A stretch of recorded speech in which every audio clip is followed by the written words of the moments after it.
আজকে আমি আপনাদেরকে দেখাবো আমার খালামণির হাতের স্পেশাল রোস্ট। চলুন কথা না বলে দেখে নিই রোস্টটা কিভাবে রান্না করেছিল। প্রথমে একটা মুরগি ভালো করে কেটে ধুয়ে পরিষ্কার করে ভেজে নিয়েছিল, ভেজে একটা প্লেটে রেখে দিয়েছে। তারপর পেঁয়াজ কুচি ব্রাউন করে ভেজে বেরেস্তা করে নেবে। পেঁয়াজ যখন বেরেস্তা হয়ে যাবে তার ভিতর দিয়ে দিবে আদা রসুন বাটা, স্বাদ অনুযায়ী দিয়ে দিচ্ছে লবণ, যে যার স্বাদ মতো লবণটা ব্যবহার করবেন। এরপর এর ভিতর দিয়ে দিচ্ছে মরিচের গুঁড়া খুব সামান্য পরিমাণে দিয়েছিল। মশলাটা ভালোভাবে নেড়ে কষে নিতে হবে যতক্ষণ পর্যন্ত না উপরে তেল ছাড়ে। এরপর এর ভেতরে পরিমাণ মতো খালামণি পানি দিয়ে দিল। পানিটা যখন বলক চলে আসবে তার ভিতর দিয়ে দিচ্ছে ভেজে রাখা মুরগি।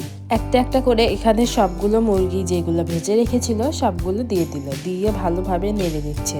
পানিটা যখন একটু শুকে আসবে তখন আবারও ভালোভাবে নেড়ে নিচ্ছে, নেড়ে চেড়ে একটু ঢাকনা দিয়ে ঢেকে রেখে দেবে। কিছুক্ষণ পর এসে এর ভিতর দিয়ে দিচ্ছে রোস্টের মশলা। রাঁধুনি যে রোস্টের মশলা রয়েছে সেই রোস্টের মশলাটি দিয়ে দিচ্ছে। রোস্টের মশলাটি ভালোভাবে মাংসের সাথে মেশানোর জন্য ভালোভাবে আপনারা নেড়ে নেবেন। সবকিছু নাড়াচাড়া করা হয়ে গেলে এর ভিতর দিয়ে দিচ্ছে গুঁড়া দুধ একটু পানিতে ভিজিয়ে আপনারা তরল করে এর ভিতরে দিয়ে দিবেন।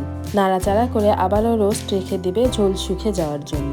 ঝোলটা যখন আরো শুকে যাবে তখন এর ভিতর দিয়ে দিতে হবে সামান্য পরিমাণে চিনি দিলে স্বাদটা একটু বেড়ে যায়। তারপর আপনারা দিয়ে দিবেন এখানে লেবু দেওয়া হয়ে গেলে ঝোলটা শুকে যাওয়া পর্যন্ত অপেক্ষা করলে রেডি হয়ে যাবে আমাদের রোস্টের কালারটা দেখেই তো বুঝতে পারছেন কত সুন্দর হয়েছে, একদম পারফেক্ট। আমার রেসিপি ফলো করে একদিন বাড়িতে ট্রাই করে দেখবেন।